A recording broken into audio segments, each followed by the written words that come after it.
All right, everyone, welcome into the Voice of College Football. We appreciate you being here. We've got a live stream bonus with you today with Steve Merril from Wager Talk. Steve joins us each and every week to break down the biggest games in college football, so you can check out those segments on our team channels. We appreciate Steve being here, and he gives us our exclusive under the radar selection each and every week on Patreon, but Steve's going to deliver it free to everyone today. Steve, we appreciate you being here. Yeah, free Friday. Everyone gets it. For you get a car, you get a pick. We all get a pick. I love it. No, looking forward to it, Mark. Let's start with the backyard brawl. Morgantown, West Virginia. The Mountaineers had a big-time showdown with Penn State. They were not able to live up to that one. They actually, Penn State had a backdoor cover on that one on the last play of the game. So we've got Pitt with a disappointing loss last week against Cincinnati as a 6-point favorite at home. They go down to Morgantown to take on the Mountaineers in a long anticipated showdown, coming back from a game that went down to the wire last season. Yeah, you always worry early in the season how teams respond, after bad losses, I guess you could call them. And I think you have to be a little careful just assuming teams are going to bounce back in week 2 or week 3 now. And I talked about this on a lot of the shows on Wager Talk this week, actually, that I handicap college football, basically, and NFL as well, like in quadrants, and I kind of look at 25% segments of the season. So in college football, that would be the first 3 weeks. Obviously, the NFL plays a few more games. So you're really talking about like 4 weeks. And I think the question becomes, is Pitt any good this year? And this is a team that I thought underperformed last week. Not sure they're going to necessarily just fix their problems overnight. And I'd be very careful with them going forward here. West Virginia, though, a team last year that really struggled offensively. So far this season, only 15 points against Penn State. They did put up 56 against Duquesne last week, but keep in mind they were a 38-point favorite. But Pitt losing outright as a favorite is kind of a negative for me, and I think having to travel here now for the first time this season, not sure they instantly fix their problems. My database model, by the way, I do 10,000 game simulations, and the database has this game at Pick'em. So the simulation, the projection definitely favors West Virginia. I think there is some line value there.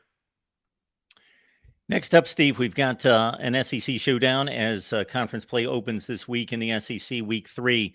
Tennessee's a 6-point favorite in the Swamp against Florida. I actually anticipated that line to be much bigger. Tennessee, a much better season last year. Of course, Florida lost by 13 at Utah a couple weeks ago. Yeah, and if you recall last year, one of the most entertaining games of the season, it was a 38-33 loss for Florida at Tennessee. They were an 11-point dog in that game, so they did cover. Actually outgained Tennessee. I believe they had like 594 yards. Tennessee had 570. I mean, the teams combined for over 1,100 yards of offense. Does look like the Tennessee offense is down a notch this year. And the reason I say that, especially, is last week's result. It's always, as you know, Mark, a red flag for me when a team doesn't even score the point spread. They were a 49-point favorite against Austin Peay. They only won 30-13. So they failed by almost 3 touchdowns to even get to the spread offensively. So I think they're down a notch. The Virginia Cavaliers are really down a notch. That's who Tennessee beat in Week 1. And meanwhile, Florida did go into Utah and lose that game in Week 1, but it was a very difficult scheduling spot. They had to leave the state of Florida early because of the tropical storm. They left, I believe, on Tuesday. Had to go through Texas. They couldn't get hotel rooms that early in Utah, so they had to stay a night in Texas, then go to Utah. And then on top of that, they're playing in the thin air and altitude on opening night. These teams don't have preseason games. They do conditioning, they scrimmage, but still, the first game of the season, you do hit a bit of a wall. So I give them a little bit of a pass. Last week, they were a 49-point favorite against McNeese State. They also barely scored the point spread. So these are two offenses you can make an argument are struggling a bit. But I like Florida in this game. My math model has this game competitive. In fact, the simulations that I run, a lot of the projections I run, several of the simulations have Florida actually with the yardage edge and also have them winning this game straight up on numerous simulations. My math model has the game at 4. So I actually think there is some value with the Gators as a home dog. Steve Merril, Wager Talk. Get on over there to wagertalk.com. Check out Steve's selections on not just college football, the NFL. Saw a backdoor cover by the Vikings last night on a Thursday night. So you want to stay with Steve for all the major sports, the NBA starting in a few weeks as well. And Steve joins us and gives us an exclusive under the radar selection on Patreon. We appreciate Steve for doing that. Patreon.com/MarkRogersTV. Steve, 13-1 last season against the spread on the exclusive under the radar selections. Big Ten opener for Penn State at Illinois. The Illini last week had a short week after a rough game against Toledo. They pulled it out in the final seconds at home, and then go to Kansas for the short week on the Friday night, down 34-7, really get completely outplayed, make a bit of a comeback. But Penn State, considered to be a major factor in the Big Ten and nationally, go to Illinois and as a 14.5-point favorite.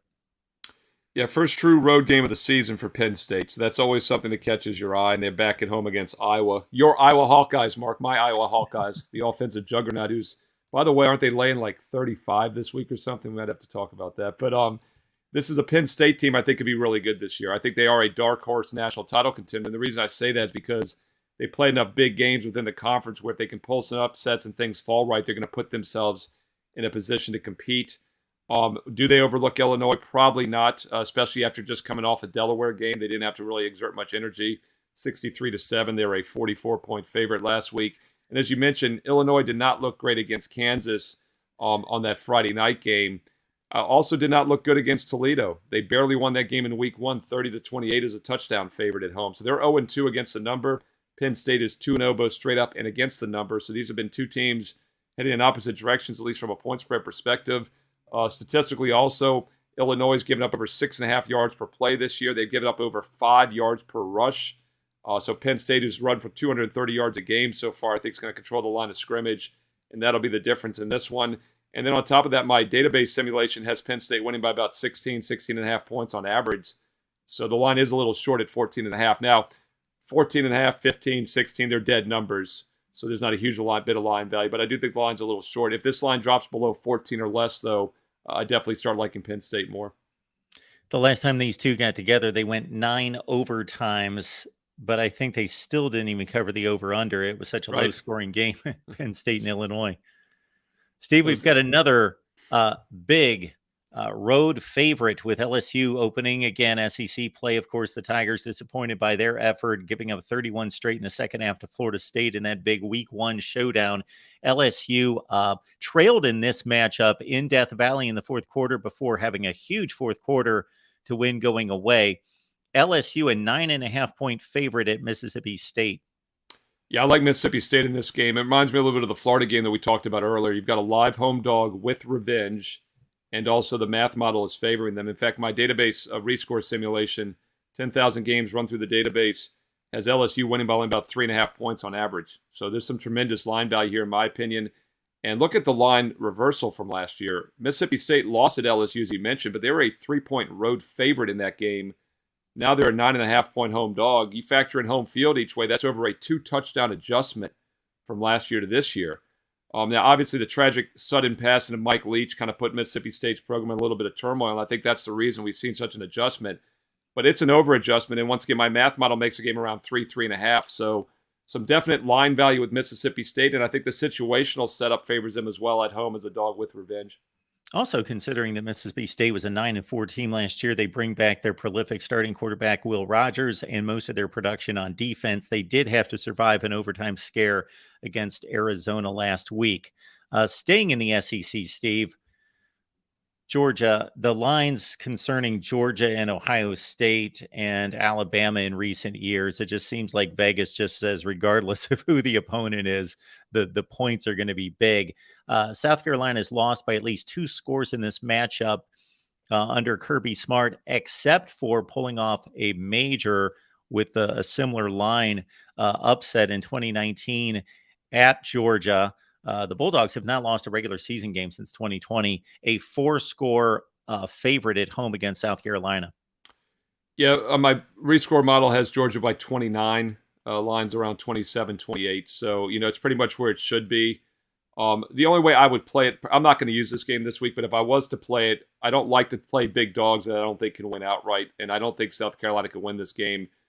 So I would, if you're going to play it, I would lay it with Georgia, but there are some concerns and something that would keep it off my card personally. First of all, we talk about when you are playing these big dogs, they need to have backdoor cover potential. And I do think South Carolina has some backdoor cover potential in this game. For a late garbage touchdown, if Georgia's up, say, 31 or 34, South Carolina scores to cut it to like 27, 24, or something. That could happen. The reason I say that, obviously, they got a very good quarterback, Spencer Rattler, and they're throwing for over 10 yards a pass. They're averaging over 10.5 yards per pass attempt in their first 2 games this year, 80% completion. So they do have the passing attack and the offensive skill to get a late touchdown, and that's what concerns me here. But Georgia should roll otherwise, and defensively, Georgia's been really good. They've given up a total of 10 points in 2 games this year. Step up in class. No look ahead either for Georgia. So if I was going to play it, I'd play Georgia maybe first half. That might be the better way to play this game because then you take a little bit of that backdoor cover potential out of the equation. Xavier Legette of South Carolina, one of the undervalued wide receivers out there in college football, has put up 300 yards in the first 2 games for the Gamecocks. Again, talking about another favorite of Vegas, Ohio State struggling the first 2 weeks for them. And they're at home against Western Kentucky. This line keeps going up. It seems a 30-point favorite for the Buckeyes at home against Western Kentucky. Yeah, and my database simulations favors Ohio State by 36.5 on average. Average win by 36.5. So that is definitely the only way I would play this. We talked about with the Georgia game, but there's actually more line value, almost a touchdown of line value here. And I do think it's also a focus spot for Ohio State. I actually like them better in this spot than Georgia. Georgia's looked so good, they don't necessarily need to bring their A game, whereas Ohio State, they have a team they can beat up on. And what you always look for with big favorites, do they have the motivation to score and run up the score? The fact that they're 0-2 against the spread and have barely even scored the spread. In fact, they have not scored the spread in either game. And that is a red flag, and that's a concern, and what'll probably leave this off my card. But only scored 23 points as a 30-point favorite at Indiana. Only scored 35 last week as a 45-point favorite against Youngstown. So maybe something's not quite right with that offense. And, we talk about backdoor cover potential. Western Kentucky, 93 points in their first 2 games, but they've played some really bad teams so far in South Florida and Houston Baptist. 42-point line last week. You got to be a little careful looking at those stats. And they've also, by the way, not turned the ball over yet, and they've forced 6 turnovers. I expect that to change. Meanwhile, Ohio State, a 1-1 turnover margin after 2 games. So I think we'll see some more turnovers this week. And if I was going to play this, Ohio State would be the only way I would lay it. Bit of a quarterback battle the first 2 games for the Buckeyes, but they named a starting quarterback this week, Kyle McCord, for the rest of the season to say that's our starting quarterback. That may clear up some issues for the Buckeyes. And they know that there's a sense of urgency because they go to Notre Dame next week. Staying in the Big Ten, Nebraska, oh my word, they must be one of the worst teams against the line the last 5 or 6 years. It's like Scott Frost is still looming on the sidelines somewhere. They blow that game in the last 2 minutes against Minnesota. They play well on defense and hold for a long time against Colorado, and then just the dam broke.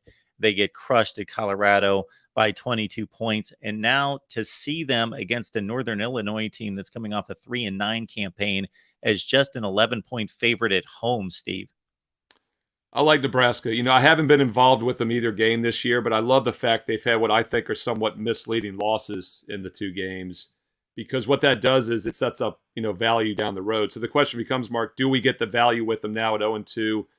This is what I'm talking about when you're playing a favorite that needs to win a game. They're not going to get caught looking ahead to Louisiana Tech. They got to win now, and it's at home. They've been on the road the first 2 games, so you could see them maybe running the score up and winning by more than 2 touchdowns. And then on top of that, I do think the line is a little short based on recent results. My database rescore has them winning by 13.5 on average, so we get a little bit of value. And Northern Illinois doesn't necessarily have backdoor cover potential. This is a team that has scored 38 total points in 2 games. So I do think this is a good spot for Nebraska.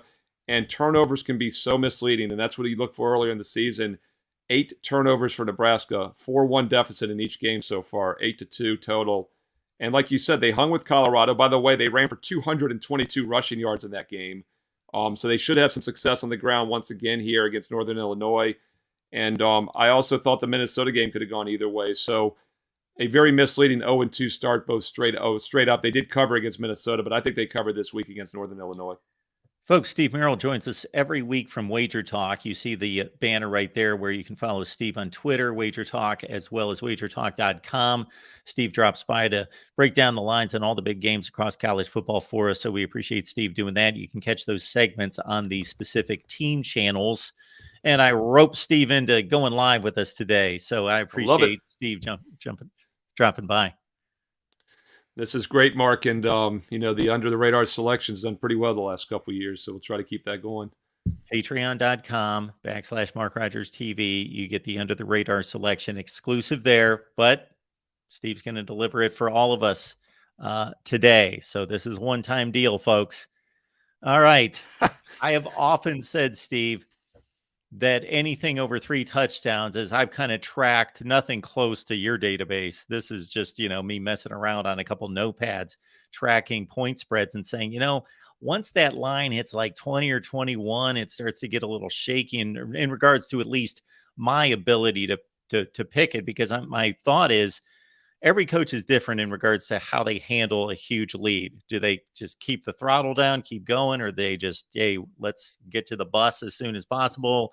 Do they, raid the bench and let the players play, the second and third team guys? And shoot, with some of these schools, Ohio State, Alabama, those kind of schools, the second and third team guys might have more incentive to run up the score because they finally get to play.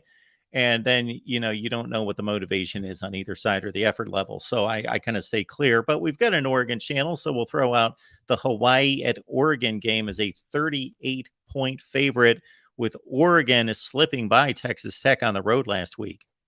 Yeah, by the way, I do a lot of single game previews at Wager Talk TV early in the week on Mondays now, Monday and Tuesday for college and pro football. And it's kind of random which games we do every week. And this was one of the games I did earlier in the week. So I've dug into this one pretty good. The Hawaii-Oregon game. First thing we got to talk about, I mean, it's hard to say that's a huge look ahead when you play a 1-11 team next week, but Oregon does have Colorado next week, which would be probably one of the most anticipated games in the month of September. Not sure, Mark, they can set an over-under line high enough for the total in that game. I mean, my goodness, how could you possibly play anything but over? And, of course, that's because Oregon, just like Colorado, has been all offense this year.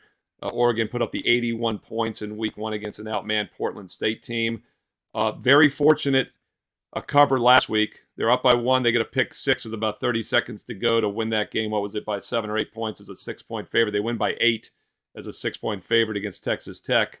So they're off to a 2-0 straight up. Too. What's that? They stabbed me right in the heart, too, with that. Yeah, I mean, on every side of a bad beat, there's a good beat, right? That's what people forget. So the Oregon backers caught a break last week.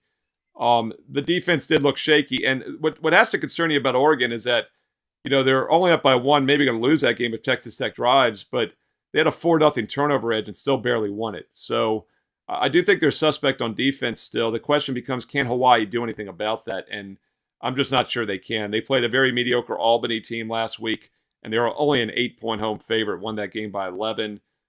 Stanford, they hung with them okay at home the week before, and they hung with Vanderbilt in week 0.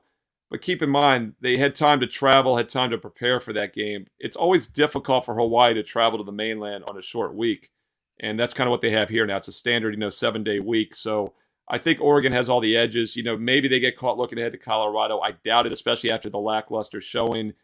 And once again, when playing the big numbers, I like to look for teams that don't have backdoor cover potential. I don't think Hawaii is going to be able to do much offensively late in the game. And my rescore model has Oregon winning by 43 on average. So this is a big favorite where I would lay the big number here. Steve, why in the world would I select this game?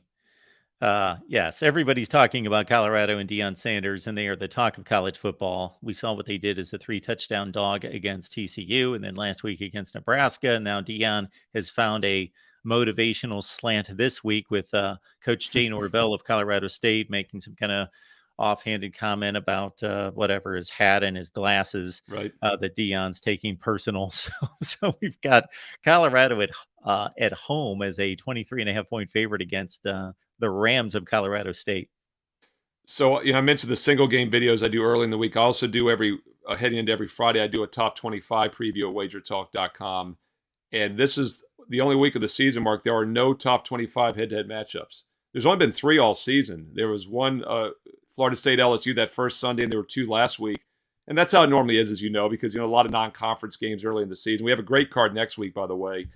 So I had to kind of dig a little bit deeper and, use some top 25 teams. I ended up with 4 of them, in which I thought we had, dogs, if they pull the upset, could end up being ranked. So, like, we talked about them here, the Tennessee-Florida game, Mississippi State LSU. But I couldn't pass up a 5th game for the video because Colorado is technically a top 25 team, and Colorado State will not be ranked even if they pull the upset here. But I had to talk about it because last week a lot of viewers chimed in.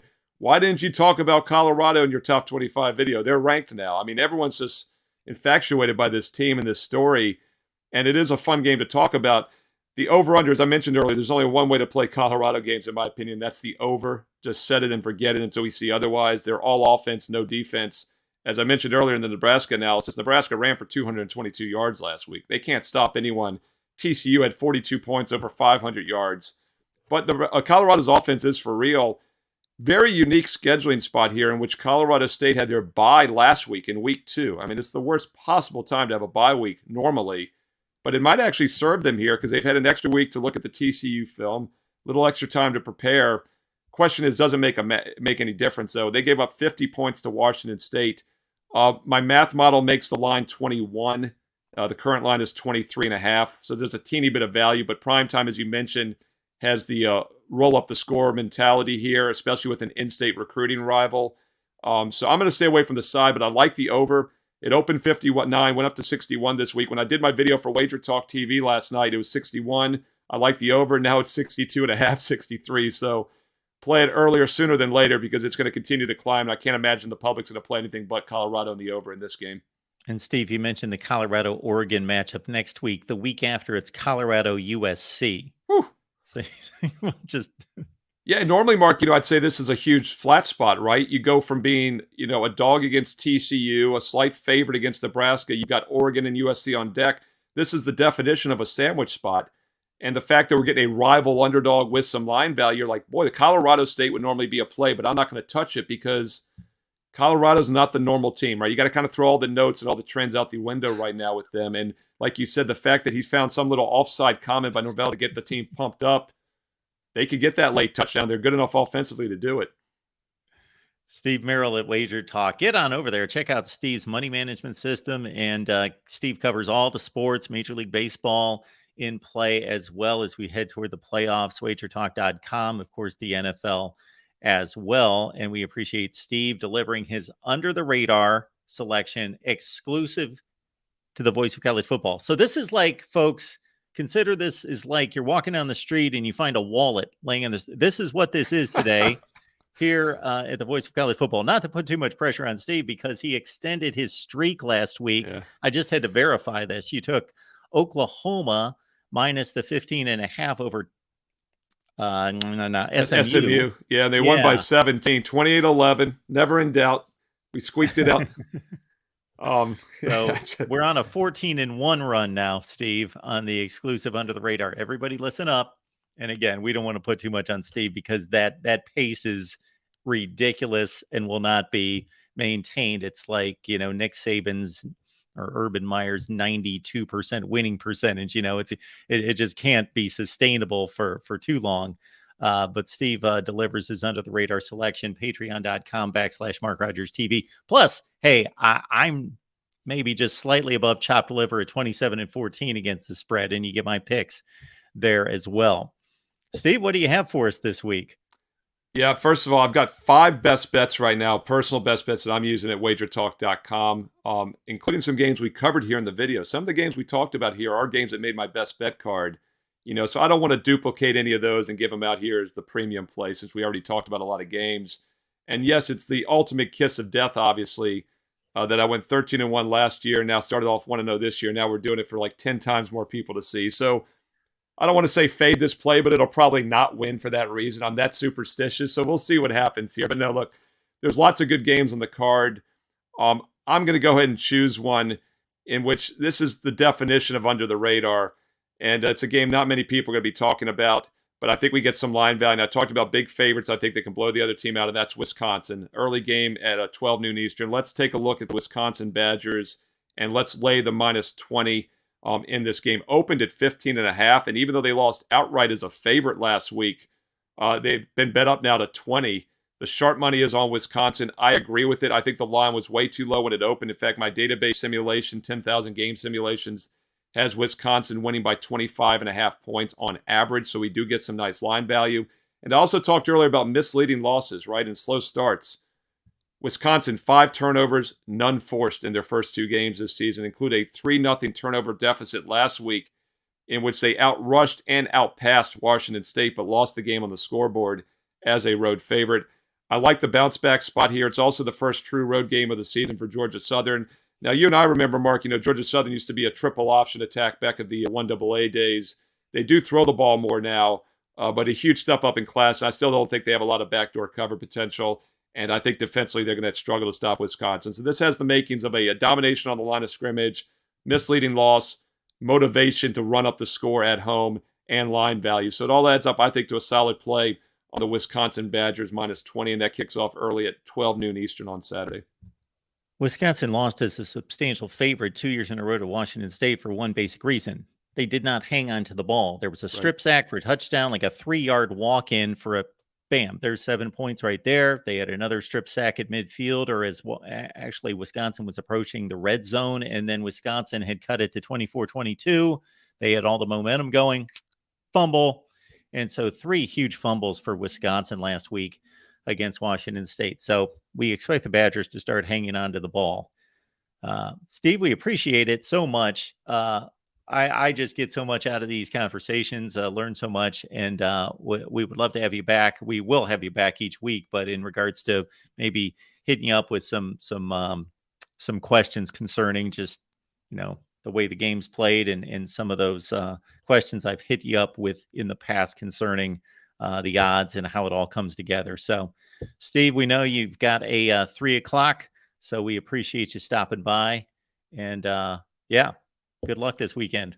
Yeah, I appreciate it. Yeah, we did a baseball show right before this. I'm about to jump on and do a college football show. So I know all the viewers here love college football. So check out Wager Talk TV on YouTube. I've got that top 25 preview, some other games as well previewed there. And then the most popular video of the week will be up later tonight into the weekend, Mark, my NFL Fade the Public, where I talk about the most public sides each week in the NFL. Fading those have made money on the blind for several years now, and that's a pretty cool video. So check out Wager Talk TV and wagertalk.com. There it is, wagertalk.com. Steve, have a great weekend, and we'll see you next week. Thanks, Mark. Enjoyed it. Great stuff with Steve Merril from Wager Talk, and we so much appreciate Steve because he's got so much going on, and for him to stop by each and every week. So for many of you probably haven't even caught Steve at times. Because again, we clip off those segments. Typically, we just record them. We don't do them live. We just record them and then clip them off of the team channels. And then Steve delivers his under the radar selection, and we post that on Patreon. So if you're on Patreon, also you YouTube members, we deliver that as well. Just got to remember to do that. So for you YouTube members, Patreon, I don't want there to be any kind of conflict there in regards to signing up for either one. But we've had the Patreon for 3 or 4 years, something like that. And now YouTube has hit us with this membership, and we would be foolish not to take advantage of the membership plan on YouTube. So what we are attempting to do, and sometimes I somewhat forget because I'm a one-man band, but trying to align the YouTube memberships and the Patreon memberships to be exactly the same thing. So you don't have to make some kind of big decision. You just latch on to either one. And we've got everything on Patreon and the Discord link, so you can talk college football 24/7, 365. And then also keep in mind that what I do is then I post that on the community page for just the the YouTube members. So for the YouTube members, for example, last week I put up the Discord link, and once you have that Discord link, that should work all the time. And if for whatever reason the link is broken, just contact me at MarkRogersTV at Gmail. But I don't know when the last time that happened, a year ago, maybe. So once you grab the Discord link as a member, you've got it. You're good to go. You've got the Discord link. And those picks I will provide. They're on Patreon. My picks, Steve's exclusive under the radar selection, they're on Patreon. But as a YouTube member, I post them on the YouTube page just for members. So they're there as well. I should probably post them on Discord. Just So everybody's got them there as well. 27-14 against the spread. I hope to keep that up. I'll have my picks coming out sometime tonight. All right, we are going to talk some college football tonight after the Virginia-Maryland game. So if it's a blowout, I'll come on early. If it's right down to the wire, I'm going to watch it all the way through. So if it's a close game, Virginia-Maryland will be on right after the game. Shoot, if it's 41-10 or anything close to that in the fourth quarter, we will jump on early to talk college football with all of you. Appreciate you being here at the Voice of College Football. Know that this is not a standard time that we get together. And I know for some of you, you mentioned at times that we don't have a standard schedule. One of the issues there is I already have a standard schedule, a set schedule each week with a USC show, Iowa, Nebraska, Ohio State, Oklahoma, Michigan, Florida State, Miami, and all the other shows that we do. So I already have a pretty laid out schedule there. So it's kind of difficult for me to set a live call-in show schedule here, other than, of course, we've been consistent on Thursday night, Friday night, Saturday night, live right here. So tonight after the Maryland-Virginia game, we will be here to take your calls. Saturday after all the games. So throughout the day, I will be providing instant analysis. I may go live from time to time throughout the day, but typically instant analysis like we did last week. So thank you so much for watching Nebraska, Colorado, and who in the heck else did I provide instant analysis on last week? So people watch those videos. We appreciate it. But we will be live as we always are after all the primetime games at about 11 o'clock, 11:30 Eastern Saturday night. I've left the link in the chat if anybody wants to call to talk college football this weekend. More on week 3, Mel Tucker, whatever you want to talk about. Let's check out the chat. Wayne says Ohio State's a favorite by a ton, but to give you a chance to win straight up, that's too easy. I don't know what that means. Anyway, a little private discussion in there. Next week, keep in mind, it's Ohio State, Notre Dame, and a lot of great matchups. A lot of great matchups next week. So we will be on fire, as they say. I don't think I've ever said that about our channel or us in particular. So strike that from the record books. We will provide a ton of great content and analysis, discussion, debate, all the things that we do here at the Voice of College Football. Jackson, thank you so much for reminding everyone to sign up on patreon.com/MarkRogersTV, or again, YouTube membership right here. Either way, we are all set to go. West Virginia Pitt. For some reason, a lot of people like to, I don't know, rev up their engines outside today. Pitt, West Virginia. I got to say that I'm a bit surprised that West Virginia is a 2.5-point favorite at home. If that edges to 3, remember, as Steve tells us on a regular basis, 3 and then 7 are the key numbers in football. 3 and 7 on the betting lines are the key numbers. All right. Anything go down today? I have not even checked the headline. Well, we've got the big news coming out of Tuscaloosa. I did see this earlier where apparently Tyler Buchner is expected to start at quarterback for Alabama, according to somebody's sources. It's on ESPN here. Don't know who those sources are. So here we go. Change at quarterback. Tyler Buchner, who has never overly impressed me. Not that he's not a capable college quarterback, but to be the guy at a place like Alabama never struck me as that guy, that level of quarterback. 3 touchdowns and 5 picks last season. Did throw 3 touchdowns in the bowl game. High-scoring affair against South Carolina, 45-38. Also threw 3 interceptions in that game, and that's, of course, what the issue was last week with Jalen Milroe. As I stated after watching Alabama-Texas, with Jalen Milroe, wow, the dude's just a specimen. He's an athlete. Maybe he's got a future at wide receiver in the NFL. And he can throw the football. He can chuck the football. So there's never an issue with these guys being able to throw the ball. They can all throw the football.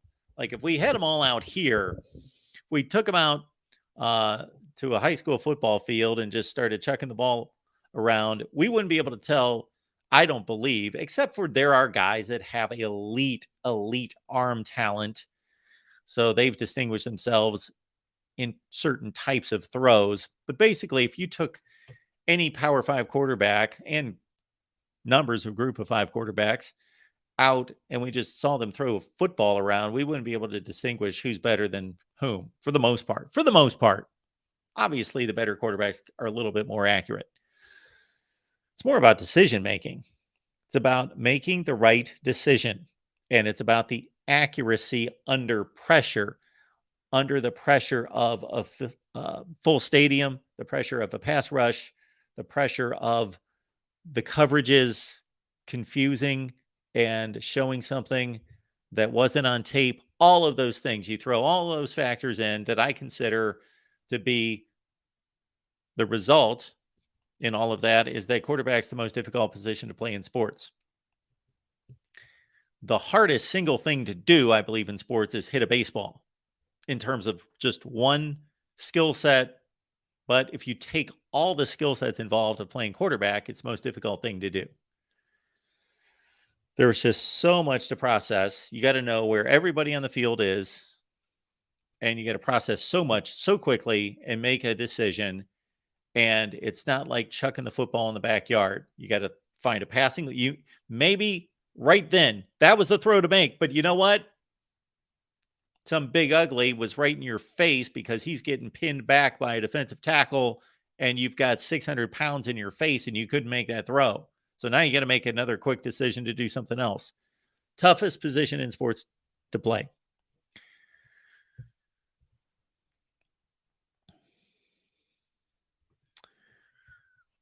Michigan man Jason, he is, this is Michigan man Moose.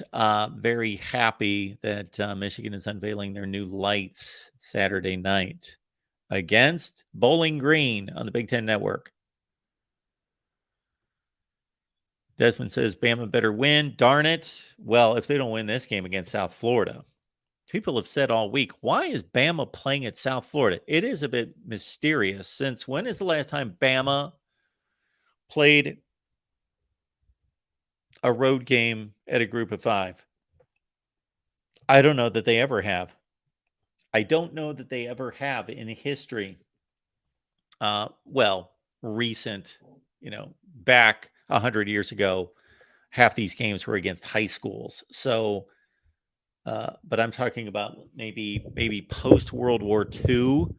When is the last time Alabama? I would love to have that answered. I'm not going to bore everyone by looking it up right now and going through each season, because the last time Nick Saban lost a non-conference game at home was his first season against Louisiana Tech.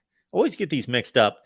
The Alabama loss to Louisiana Tech, the Alabama loss to Louisiana Monroe, both happened in the mid-2000s. One was under Saban.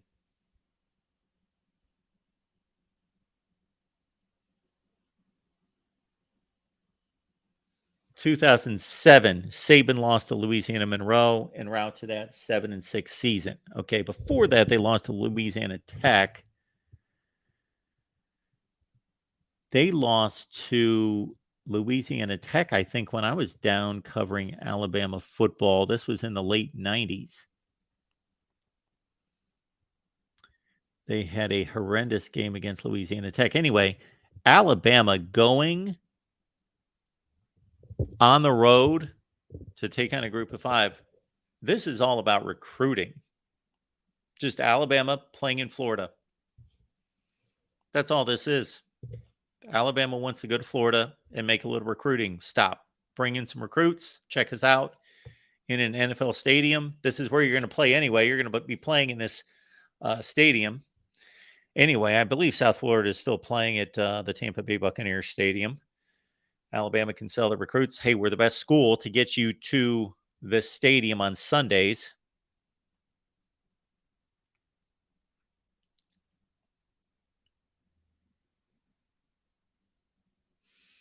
So yeah, Jason, exactly what I'm talking about here. But they don't do that. Penn State went to Temple about 10 years ago. Miami of Florida, now they're going to Temple in a couple weeks. Next week, they go to Temple. They've gone to Arkansas State. Now, that game was canceled, but still, they had a date scheduled at Arkansas State, a Power 5, at the echelon of Miami, going to Arkansas State. They've gone to App State. They've gone to Toledo. Oklahoma goes to Tulsa this Saturday. But I was going to say, has USC gone to a group of 5? I bet they have, to Fresno State. Yeah, they've gone to places like San Diego State, Fresno State, Ohio State. They've never gone to a group of 5 stadium. When has that ever happened? Or Michigan. When has Michigan gone to a group of 5 stadium? Again, Penn State went to Temple. North Carolina last week went to App State. They've done that several times. So there are some schools that get out there and go to group of 5 stadiums. The Mississippi schools, Mississippi State, Ole Miss. Ole Miss just went to Tulane. Mississippi State, they will travel, go to Memphis, play Memphis. Ole Miss will do the same. Arkansas will take those kind of trips from time to time.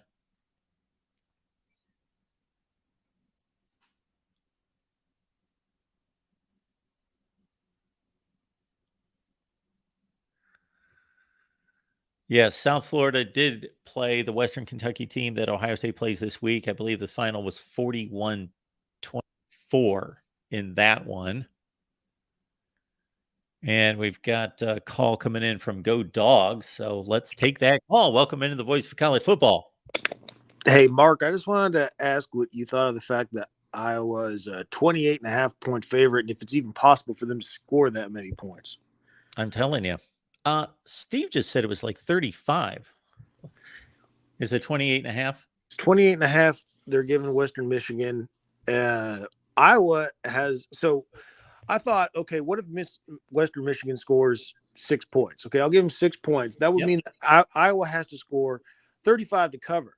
They haven't scored over 35 points but once since the start of the 2021 season.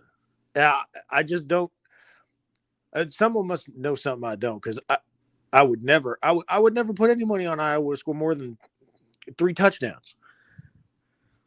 Yeah, I'm right there with you. I just want to verify that line because I thought Steve said, were you on here a few minutes ago? We had Steve Merril from Wager Talk on.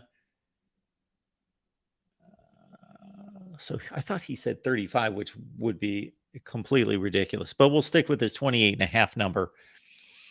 So look at the first week. Iowa was a 24-point favorite against Utah State. They scored 24 points. They won by 10. Last week against Iowa State, they were a 4-point favorite. Of course, that's reasonable.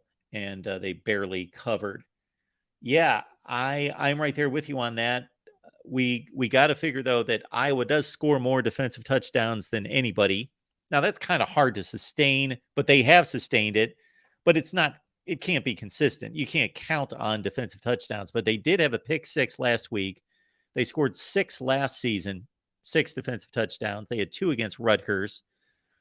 So the thing that I would want to look into, Go Dogs, would be how well does Western Michigan hang on to the football? Because that's Iowa's path to scoring that kind of a win. But otherwise, I'm right there with you.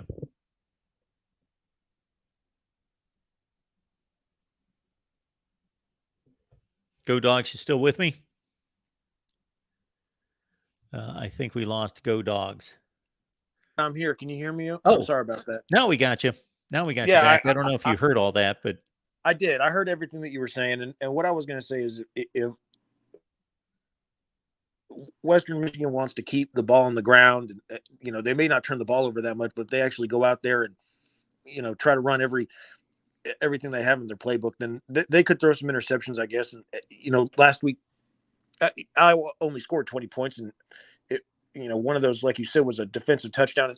I was born in Iowa. And I think Iowa deserves better than what they're getting right now on offense. I've heard from people that I trust that are very close to the organization that no matter what happens this year, Brian Ferentz is not going to be the offensive coordinator anymore, because it's become such a distraction to the program and has gotten to the point where he's going to be affecting the legacy that his dad's trying to leave behind at that school, coaching for 22 years or however long he's been there. So I'm actually thinking that even if Iowa pads their offensive production stats this weekend, that it doesn't matter if they are averaging more than what Brian's contract says they need to. I think he's gone at the end of the year. Can you, or I'll throw this out to the chat, anyone remember made public an incentive clause like this, where if the offense scores this or churns out this much yardage or whatever, wins this many? So the win total is ridiculous too. Tying the win total to his incentive clause when Iowa, and it includes postseason play, Iowa has not won less than 7 games in 11 years. So that's almost automatic. And it has nothing to do with, well, of course, it has something to do with him and the offensive production, but of course, the defense has carried them to 90% of their wins. But this 25 points per game, the other thing that they've done is they have just given the fans, the detractors, the critics, and the media just another talking point every week to bring it up and to talk about it and say, well, Brian's 12 points behind. Well, I think the reason why I came out, why he was only supposed to be scoring that many points per game is because so many people were asking the question, why isn't he fired last year? So they were asking why isn't he fired? He got a contract extension, so everyone looked at it. And it's a public university. There's no reason why you can't see the agreements, but that's why it's got so much attention, is because he didn't get fired at the end of last season. And it should. He should get that much attention. When offensive coordinators are being fired at Indiana and Rutgers, that are producing offenses that are 30, 35 spots higher in the national rankings than Iowa at much lesser football programs, that's just that we're given a lot less time to improve the offense. Guys that had been around for 2 or 3 years got fired, and he's in his 7th season. And last week, perfect example. They score 20 points, so he's 5 points behind just in that individual game. But the defense scored a pick 6, so he only scored 13 points. The offense. That's absolutely right. Yeah, but anyway, Mark, I just wanted to ask you about that. I'm actually going to watch that game just to see if Iowa tries to basically run it up on Western Michigan. That would not be very courteous, in my opinion. Right now, they're 6 points behind because they scored 24 and 20 the first 2 weeks. It will be funny to watch if it's that close going down the stretch and they're winning games by a certain amount where they're kind of comfortable, whether it's obvious that they are trying to score more points, which is not an Iowa thing to do, just to get him his incentive. Right. That's going to be a distraction. And they might not be doing that, because I was actually, this is the whole thing. Like, I want to watch Iowa because I want to watch them win. Obviously, I'm a big Georgia Bulldogs fan, but I like to see Iowa do well. And I was watching last week to see they had an opportunity at the end of either the first half or the second half where they were in field goal range, but they chose not to take it. And I guess it was at the end of the game. So that's an indication that maybe, Kirk is trying to just put up more points on the board, but I'm really going to see if that what happens this week. But anyway, Mark, good talking to you. I'll call you. Appreciate it. So the call with Go Dogs there, talking Iowa football, and he has 28.5 is the line over Western Michigan. Western Michigan coming off a 41-point loss to Syracuse. Syracuse was statistically, the number 1 defense in the country after playing Central Michigan or Western Michigan and somebody else lousy. So I would expect that to change after this week. Purdue, they can put up some points. Hudson Card at quarterback. Somebody brought it up the other day, don't remember who, to me about whether actually Hudson Card would have been a better player to pick up at quarterback than, thank you to Real, Syracuse beat Colgate whatever to a little. That Hudson Card might have been out there. I forget when Sims was. Oh, no. I'm sorry. Mixing up Cade McNamara and the Iowa quarterback situation. Of course, McNamara is a capable quarterback. He's good. He's fine. He's really a good fit for Iowa. Jeff Sims. Yes, that was the conversation we were having. Jeff Sims and Hudson Card. Whether Hudson Card would have been a better fit for Nebraska. Of course he would have been. He's just a better player. Matthew Miller. That's who I was talking to the other night about that. Desmond likes the over Syracuse-Purdue. Of course, they played one of the most entertaining games of the season last year. That game was crazy good. It was on ESPN2. I was not watching the game until the second half, and I was like, this is a barn burner. Aiden O'Connell, Payne Durham, Charlie Jones, and that crew at Purdue taking on Syracuse, and Garrett Schrader and company, Sean Tucker. And Purdue scored what should have been the game-winning touchdown with 20 seconds left in the game. But then Payne Durham was called for a unnecessary roughness, unsportsmanlike conduct in the end zone for taunting. It was kind of a ridiculous. It was kind of like a typical, just kind of like he did something very minimal. And then Jeff Brom was like slightly on the field. It wasn't like he raced on the field. And they threw a flag at Jeff. This drives me crazy. Throw those flags in the first quarter to set the tone of the game, officials. Don't make yourself the spectacle of the game, the center point of the game, deciding the game. That's what they did. They decided the game. At that point, the game's almost over. It was impossible for there to be a tie game. It was like a 4-point game. So it's impossible so the game's not going to get out of hand from a physical standpoint. So let the players play. Let the game be decided by the players in terms of their football playing on the field, officials. This irritates me beyond end. Call those earlier in the game to set the tone and let the players know we will not tolerate that. This is the standard. But making those calls with 20 seconds left, throwing flags all over the place, 30 yards in penalties. Then it caused Purdue to kick off basically from their own end zone, from their own 5-yard line, and it set up Syracuse to win the game on the last play of the game.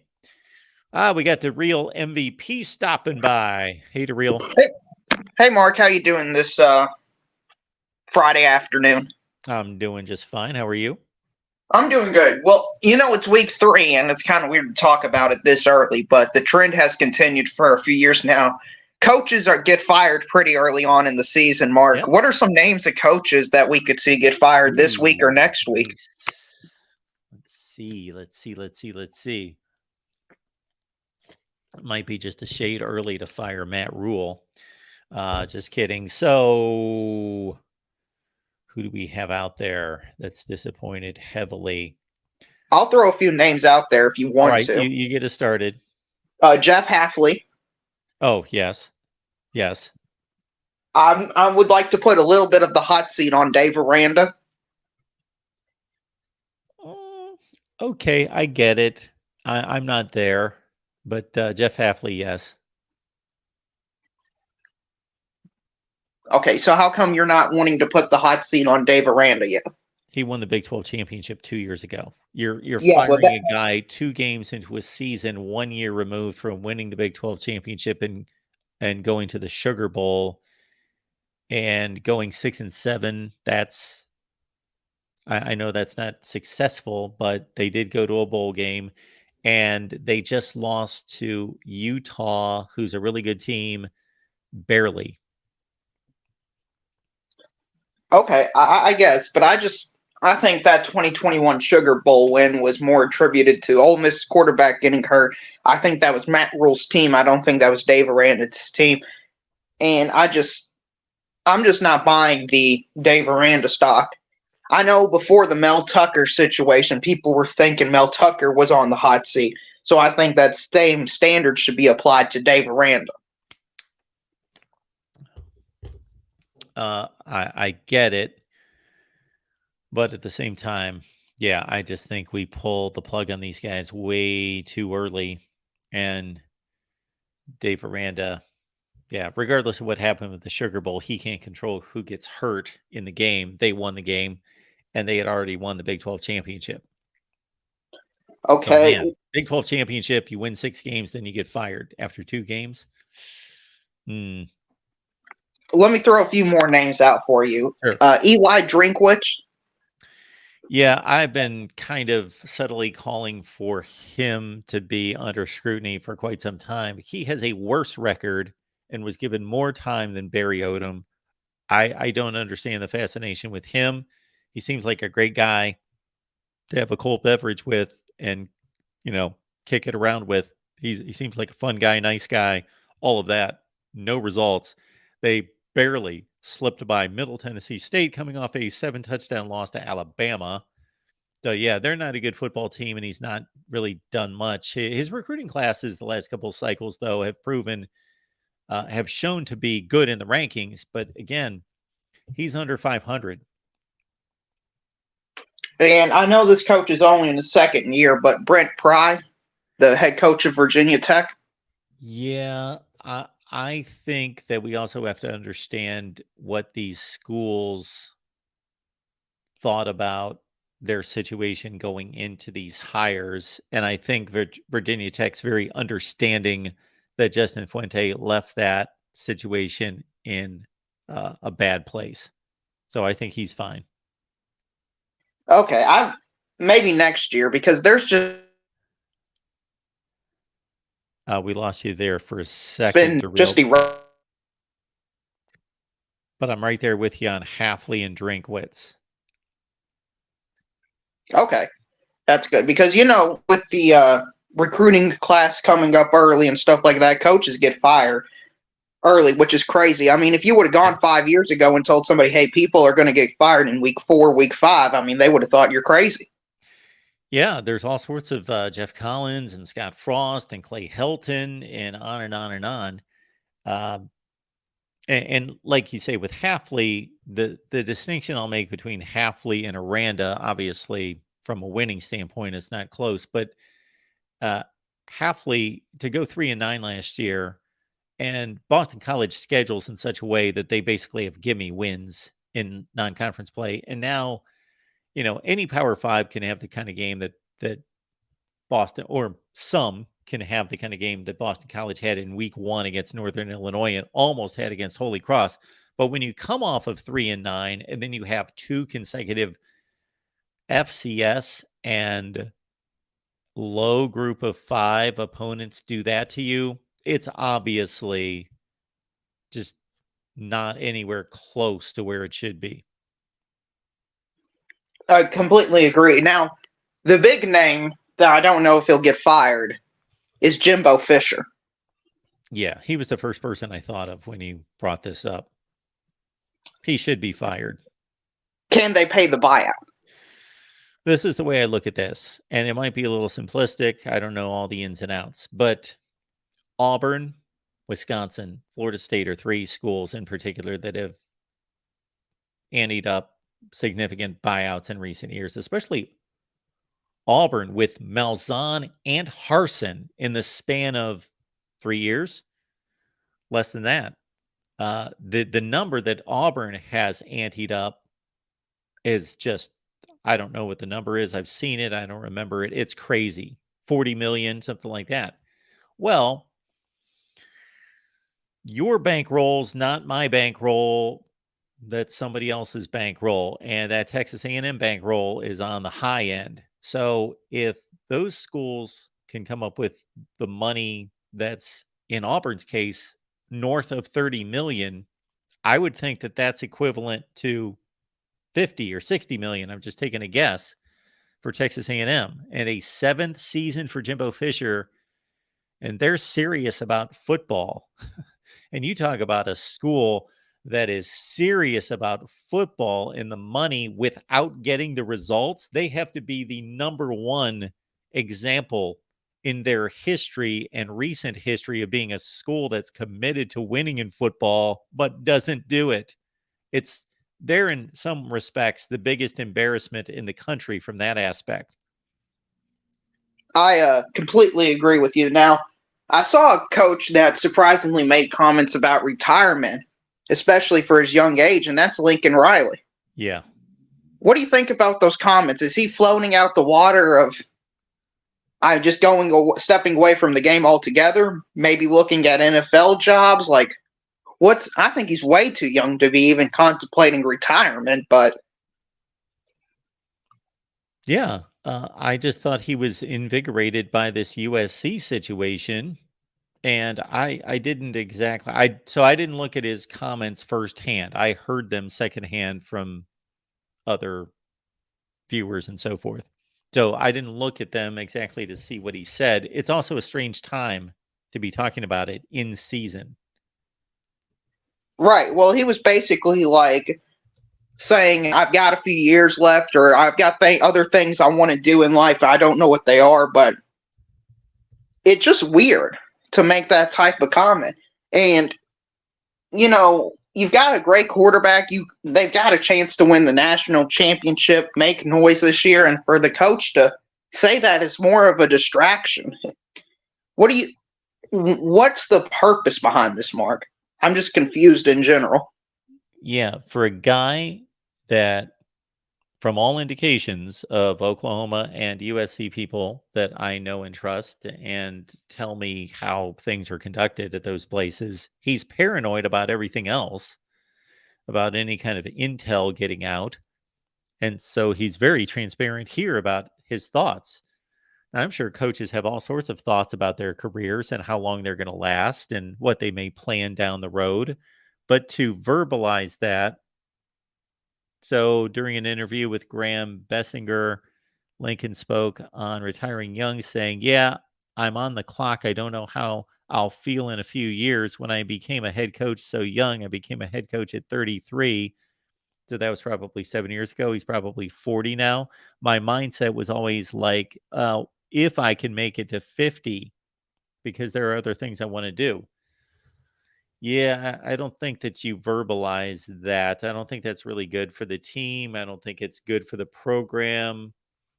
People just, even though within context, I can understand, okay, this is something that's not going to be on the radar seriously. It doesn't seem for 5 years, maybe, but still, he just started there. They've invested a lot in him. They're going to a new conference that's going to be down the road more challenging. Like, yeah, this is just dumb to say this.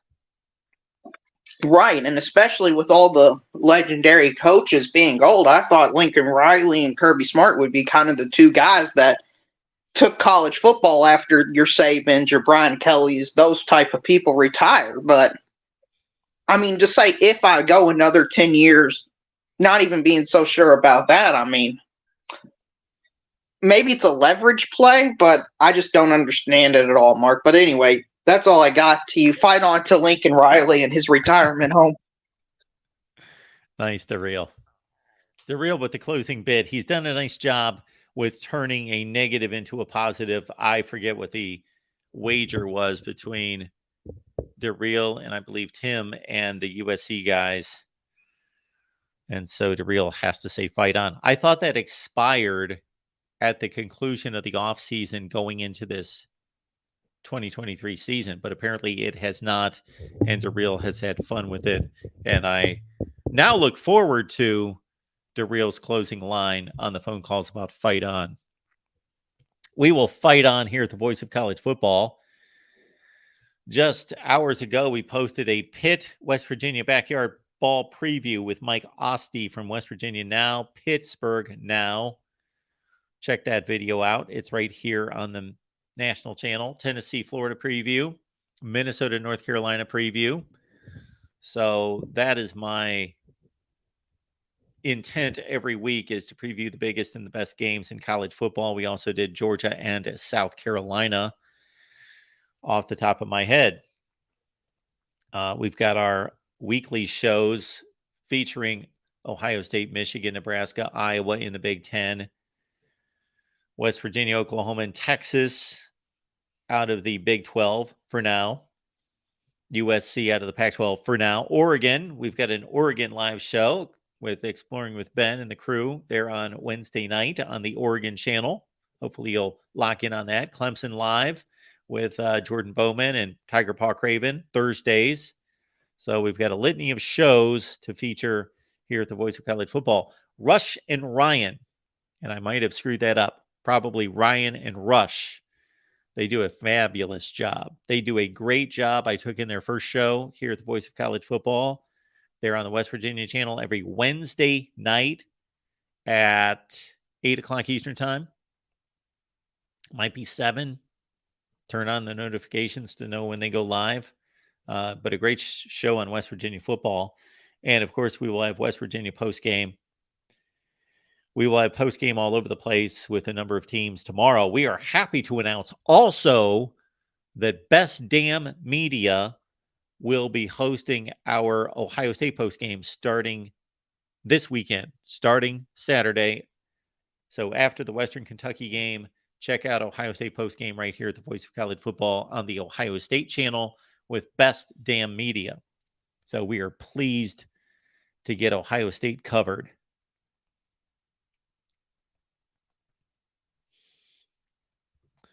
LFG. Wonder if Riley's considering talking a future head coaching role with the Chargers. Is retirement a bridge to jumping to an NFL job?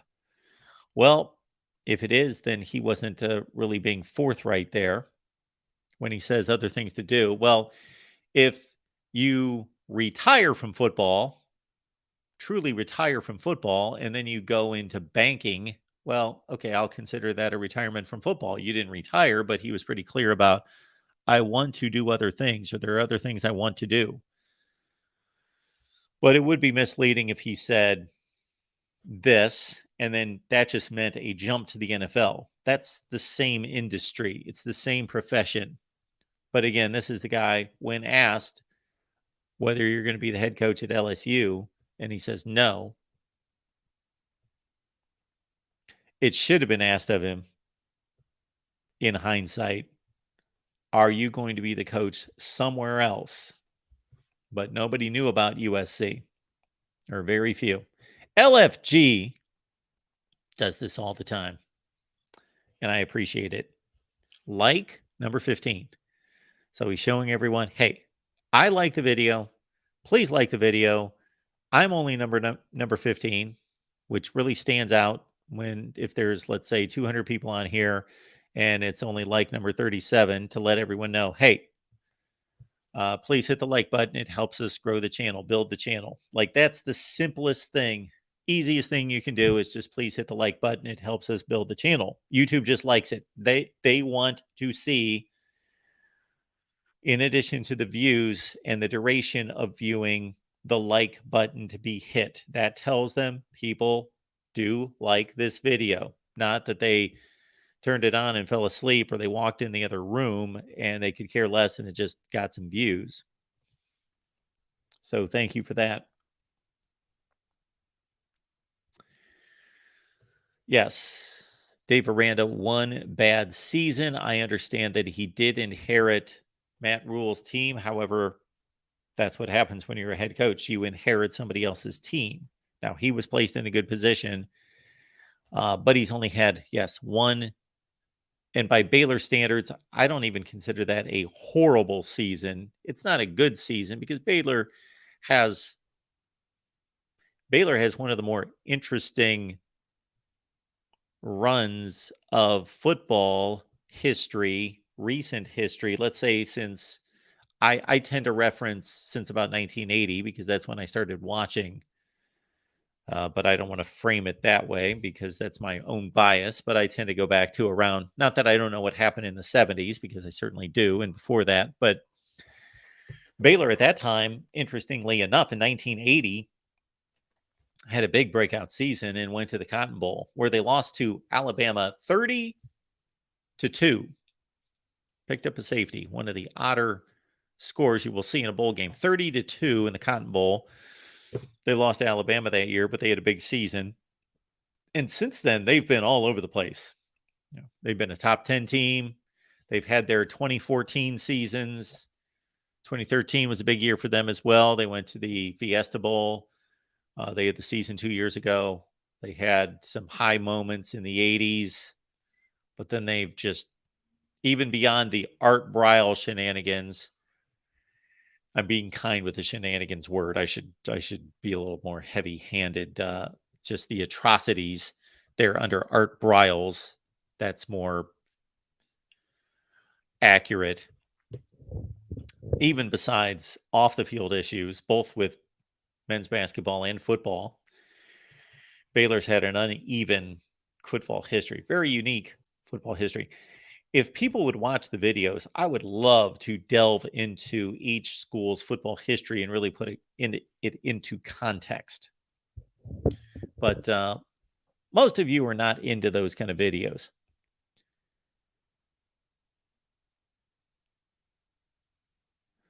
Mozart's Ghost, glad that you are happy to hear the news. Yes, Best Damn Media after every Ohio State channel on the Buckeyes channel here at the Voice of College Football with our post-game show. I did produce a video a couple years ago that was fun to do. I defined elite. And to me,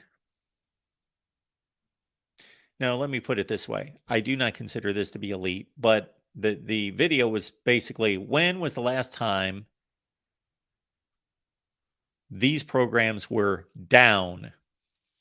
And by down, I defined that as not seriously competing for the conference championship late in the season. Like the last weekend of the season, maybe the second to last week of the season, for at least 3 years. So if you have one down season, you're Oklahoma, you're riding along, and you go 6-7 because of the transition between Lincoln Riley and Brent Venables, and let's say Venables elevates it this year, and then they're back. I wouldn't consider this to be a down period for Oklahoma football. It's one season. But not competing for the conference championship for at least 3 seasons as being down. And I went through all the blue bloods and all the elites, or the used to be elites: Miami, Florida State, Michigan, Ohio State, Notre Dame, USC, Texas, Alabama, and others. And we looked at their history and the last time they've been down.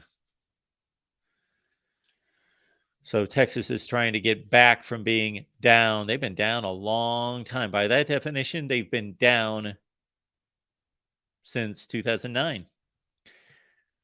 After that 2009 run to the BCS championship game, didn't Texas go 5-7 the very next year under Mack Brown? Now, they did bounce back to have a couple 10-3, 9-4 seasons under Mack Brown before he left. His last year, I believe, was 2012. Charlie Strong took over in 13. He was there 13, 14, 15. They were bad. 5-6 wins. Tom Herman had one nice season in 2018. So is Texas back? Is Miami back? I'm going to say that in Texas's case, and back meaning you are seriously competing for the college football playoff. You are winning the conference or going to the conference championship game with the playoff on the line. So like USC last year, they didn't go to the playoff. They didn't win the conference, but had they won the conference championship game, they came within 3/4 of going to the playoff. Now they got to sustain that to show that they're back. But to me, that means that you are back for that season. So if Texas goes, let's say 10-2 this year, wins the Big 12 championship, 11-2, misses the playoffs, they are back. And we put that on a hold to say, you got to back that up. And so I would say that Texas's probability of being back is over 70%. Miami's is more, I got to see more out of Miami. Their win over Texas A&M was decisive, but not as impressive as Texas over Bama. Because Texas A&M, that game that Miami won was really good for that program. Really good for Mario Cristobal. First decent win he's had He's now 8-7 after the big scrimmage win over Bethune-Cookman last night. So he went 5-7.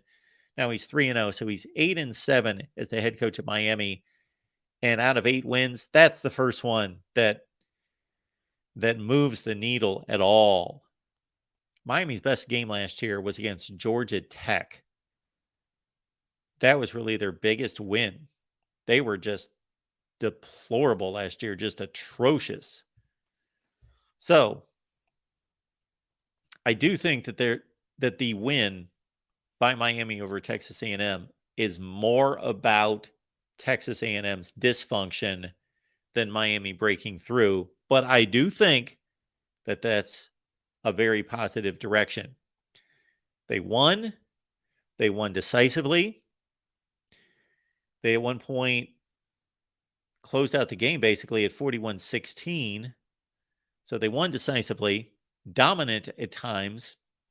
They stopped the run. Tyler Van Dyke looked great.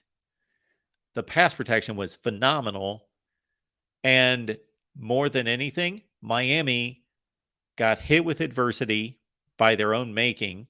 2 special teams gaffes early in the game, went down 10-0, and they came back from that. That's a good sign.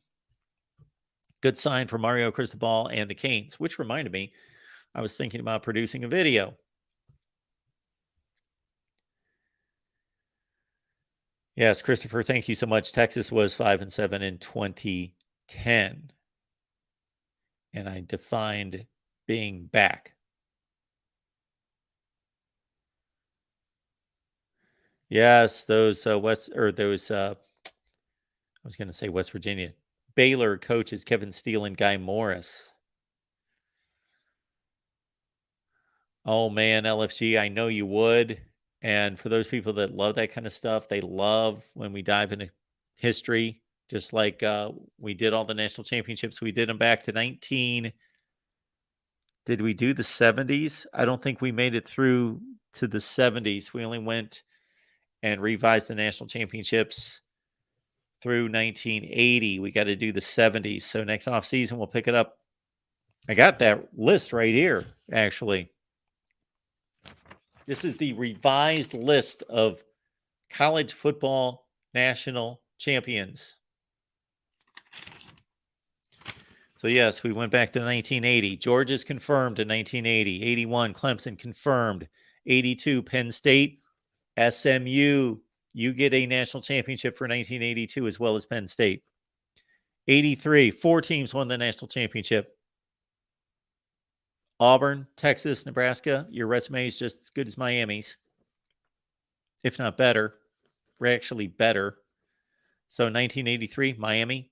Yes, you retain your national championship ring, but Auburn, Texas, and Nebraska also get national championships in 83. 84, the infamous 1984 season, BYU, you get to keep your national championship ring, but Washington and Florida, you get to claim those as well. 85, Oklahoma confirmed. 86, Penn State confirmed by themselves. Miami in 87 confirmed by themselves. 88, Notre Dame by themselves. 1989, Miami, Colorado, Tennessee, and Notre Dame. So 1989, Miami is the national champion, according to the AP. However, look at Colorado, look at Tennessee, look at Notre Dame. They earned national championships just as much as Miami did. I will not take you through the rest of history, but man, yes, we will pick that up in the offseason. Yes. Yes, yes, yes. I also, this past offseason, did not get to our all-time program rankings that we did the season before, and I was so excited to get to that listing. So, yeah, let's not wish the season away here, Mark. Let's get back to it. Week 3, not an amazing array of games, but I think there's a lot of mid-tier to low-tier competitive games. A lot of Purdue, Syracuse, Minnesota, North Carolina. Has anybody out there, can you remember a week in which 2 conferences played 6 games against each other? That's what's happening this weekend between the Big Ten and the ACC. They're playing 6 games against each other. I can almost guarantee that's never happened, at least in the last 50 years. Interesting handwriting. Maybe Mozart is a handwriting expert. Can you tell me anything about this handwriting? My handwriting is not nearly as flawless as it used to be. It used to be very neat. I used to be extremely neat penmanship. I used to get all the penmanship A's when I was a kid, but it's gotten sloppier and sloppier and sloppier since. But just so I can read it.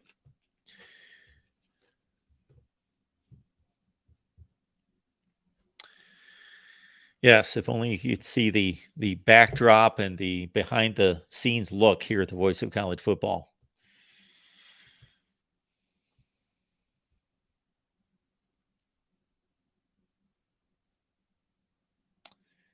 Oh, I know this gets to Chris. Rewriting the national championships and revoking national championships. Sorry, some of them were not earned. Some of them were not earned. I don't know what people were thinking. They weren't thinking. It's just like the AP poll. I went on this rant yesterday. I'm going to do it one more time. The AP and the coaches poll do not rank 25 teams. They rank 30 some or 40 some teams. So when Iowa, let's say, is number 25 and they've got 95 points, and let's say Clemson's number 26 and they've got 82, well, they're number 26. They're not unranked. They're ranked 26. They just didn't list them in the rankings, but they're number 26.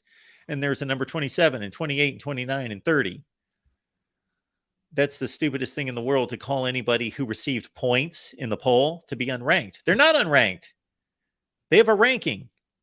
They're next in line. Those teams are part of the rankings list. Now, if somebody received 0, they're unranked. But to call those teams unranked is stupid.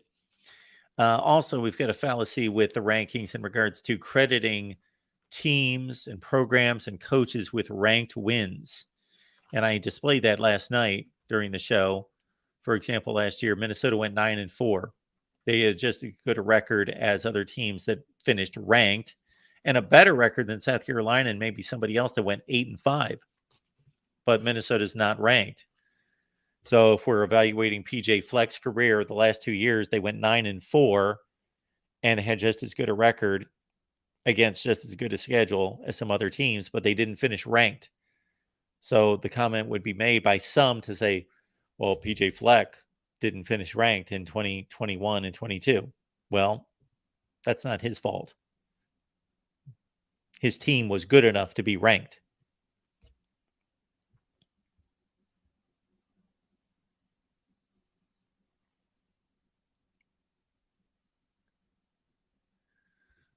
James, you are spot on. I mean, let's face it, the national championship was never an official award by the NCAA. Anyone can declare someone a national champion. The AP is no more credible than anyone else. And yes, we are going to declare national championships here at the Voice of College Football. And at least we do it credibly.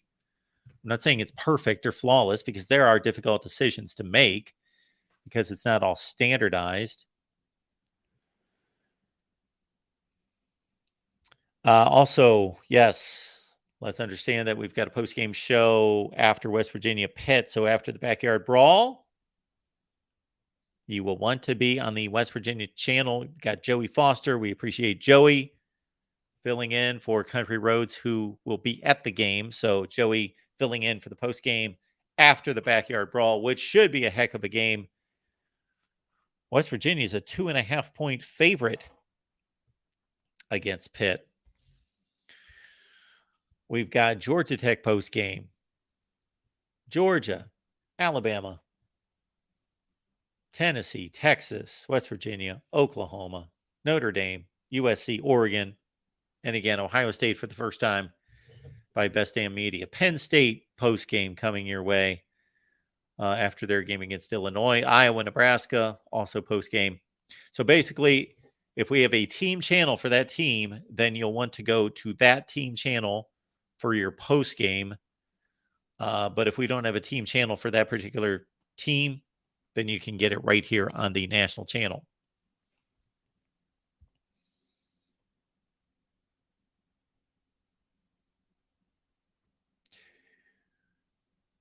Christopher says, your opinion is irrelevant. That's an ironic statement because anybody's opinion is relevant based on a couple of factors. Either people give it relevance. So I was going to go to a place in history that I don't want to go. I was about to name somebody that to really drive home the point of whether somebody's opinion is relevant. I'll back it off just slightly. Was Mussolini's opinion relevant? Well, to millions of Italians during his reign of terror, yes, his opinion meant a lot. It was very credible based on public perception, but based on rationality, based on reason, based on fairness, based on humanity, didn't mean anything. It was horrible. It was a bad opinion. So, yes, I could have more knowledge on college football than anybody. And if nobody listened to me, then my opinion in one sense would be irrelevant, even if I had a more valid opinion and did more research and had more knowledge than anybody out there. If nobody listened to me, then it'd be considered largely irrelevant. Or I could be a complete moron, on the other hand. And there are complete morons out there talking about various topics that they don't know anything about, but they're entertaining or there's something. I'm not talking about college football, that they gain some kind of fandom. So are their opinions relevant? Well, they're not. But if people give them the relevance, then they are. So could have that debate all day. Oh, thank you, Christopher. I appreciate that. So I would just say that out in general, regardless of your statement. But thank you for clarifying, sir. Jackson, we always appreciate Jackson's contribution. Jackson's about as big a college football fan as there is in existence. Tomorrow's Florida-Tennessee post game. Right here on the SEC channel. So we've got an SEC channel and a Big 12 channel that, folks, we would love for you to help us build, to grow. So even if you could care less about the SEC, care less about the Big 12, please help us build those channels. So it's important to everything that we do. Immaculate. Yes, I was. But of course, that would be taken out of context. And unfortunately, in this day and age, you offend somebody with about everything you say. So some days I'm willing to do that. Other days I'm not. Jackson, thank you so much for that. Penn State, Illinois post game right here at the Voice of College Football on the main channel with our guys from Black Shoe Diaries. And I've got a sneaking suspicion that maybe Penn State's not necessarily in trouble, but maybe that game's going to be a little bit more interesting than it should be. Georgia Tech post game. I don't even know who Georgia Tech's playing. Georgia Tech. I don't think they're ready for the ACC yet. But regardless, our guys, C-Dog and Rec Talk, they're amazing. They do a great job. And they will be here with Georgia Tech post-game. I'm going to do the post-game on Merril and Virginia tonight, right here after the ball game. All right, folks, that should about do it. Just wanted to provide those betting lines and that information from Steve Merril. So we appreciate Steve being here. So we basically did what we do each and every week. We just typically record it but I decided to go live, just knock it out. And so for those of you that are just joining us that didn't see the first half hour, check the first half hour, because even if you're not into betting, just the amount of information on all these matchups and these teams from Steve Merril, Wager Talk, plus he delivered his under the radar selection of the week, 14-1 last season, and this season his first selection was Oklahoma covering against SMU last week, which they did. So he's now hit on 14 out of the last 15 against the spread. I want to remind everyone that, again, you can go to either patreon.com/MarkRogersTV. When you sign up there, you will get the Discord link to talk college football all the time with these knuckleheads. You will get my picks, 27-14 against the spread, and you will get Steve Merril's under the radar selection. But you don't have to go to Patreon. If you want to sign up right here on YouTube, you get the same thing. YouTube members, you can sign up on YouTube. Appreciate everybody that signed up on YouTube. And I need to do a better job of recognizing those folks. Should do that on a more regular basis. Let's see what our YouTube membership looks like right now.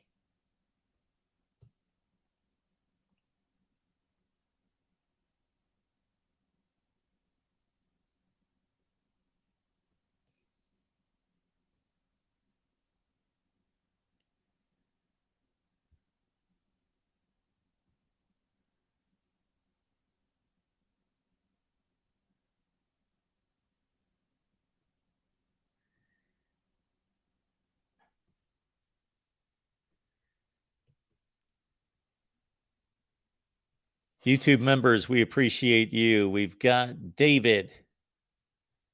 We've got Tony, Ferris, Hummus Hero. Tim, thank you. Dave and ZZW, ZZM. I'm sorry, I should have my glasses on. TF, Joe Long, The Real MVP, Clayton Ward, Todd, Georgia Bulldogs, Gixxer Squid, Pac-12 Pilgrim, Conference Commissioner. We've got Wet Blanket, Joey, thank you. Sean, Exploring with Ben, Danko, appreciate you being here. Jackson, Mr. Glasper, M.T. Orangeman, Irvin, LM, Mick, LBC, Robbie, Peter, Tim Prangley, Terrell, Daniel. Got Timbo. We got Will. We got Kenny. We got Shoelace Sooner. Appreciate you being here. Michigan, Man. And we've got John. We've got Craig. We've got Badger and Bournemouth. Thank you so much for your contributions, all of you. And certainly, I am open to your requests. Man, it hits me every week after the weekend, just thinking, okay, how do I need to approach previewing this next week? What is the best way? And we do these game previews. Again, we got Tennessee, Florida, Pitt, West Virginia, South Carolina, Georgia, Minnesota, North Carolina, and probably some other ones I'm forgetting about. Those are available here. But, if we come up with any clever way to do some of these things we'd like to do. Power rankings, conference rankings, we delivered those at the end of last weekend, and I'll probably do a revised with all these ACC Big Ten games coming up. And also, let's see who else is playing in big out-of-conference games. Guess that's it. There's got to be some other ones. There's got to be some other big out-of-conference games. Anyway, we will add it all up and do our conference rankings after the weekend. Of course, the top 25, that actually makes sense as well. And I had a request last week to do maybe power rankings. I know this is going to confuse people if I do my power rankings and then the top 25 that actually makes sense. And even if I explain the top 25 that actually makes sense, that's a resume ranking. Power rankings, it's going to simply be whatever I think. For example, Ohio State is not ranked in my top 25 that actually makes sense. They have not earned a ranking based on their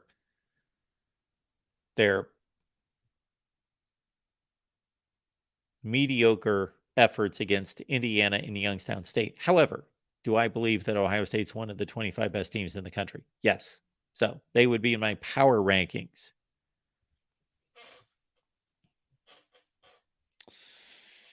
I think Ohio State right now is probably Lewis. Lewis. Good to have you, man.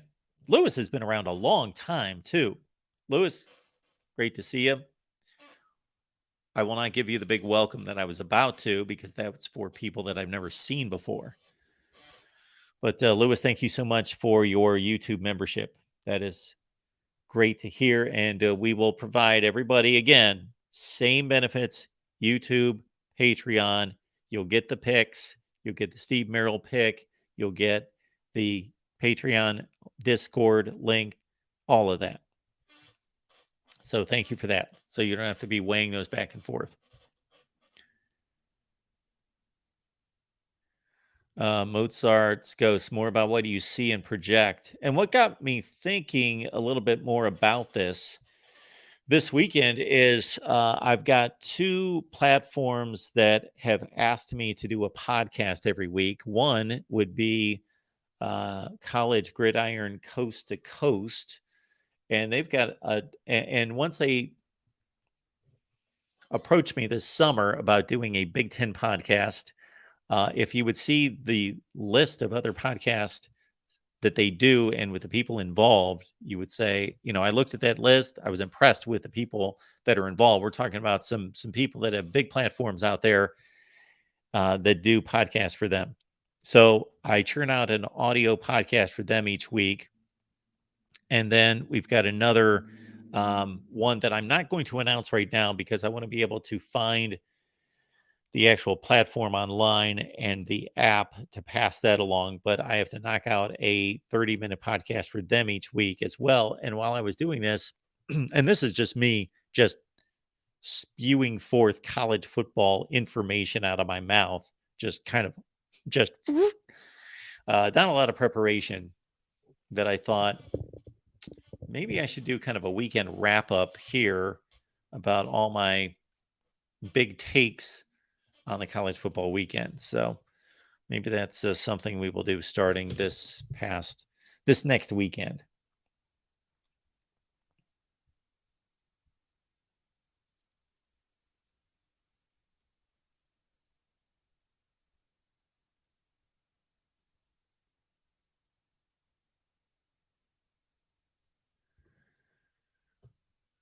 So Joey's letting us know what you need to do to become a YouTube member. Hit the X on the chat and click the join button under the video. So there it is. Once again, hit the X on the chat, click the join button under the video.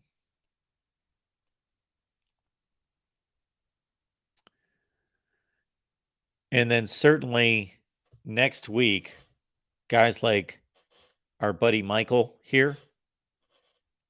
I don't know. Maybe I don't want to peek ahead to next week, but I do know that Florida State Clemson are playing and Ohio State Notre Dame. And what got me thinking about it was Steve Merril, when we had him on about an hour ago, just said, next week's loaded. We should just probably sit here live just all week and just talk about whatever games and go through all of them all the time. But we are going to knock it out when it comes to previewing week 4. But let's not look ahead.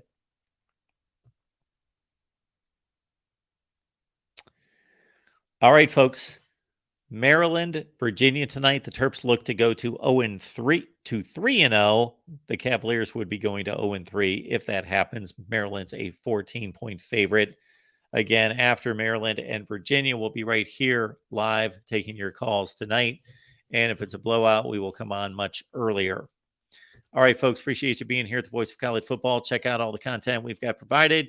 Keep it locked in right here at the Voice of College Football. Down in the description section, you'll see a link to the Big 12 channel and a link to the SEC channel. Please subscribe. We appreciate it. See you tonight.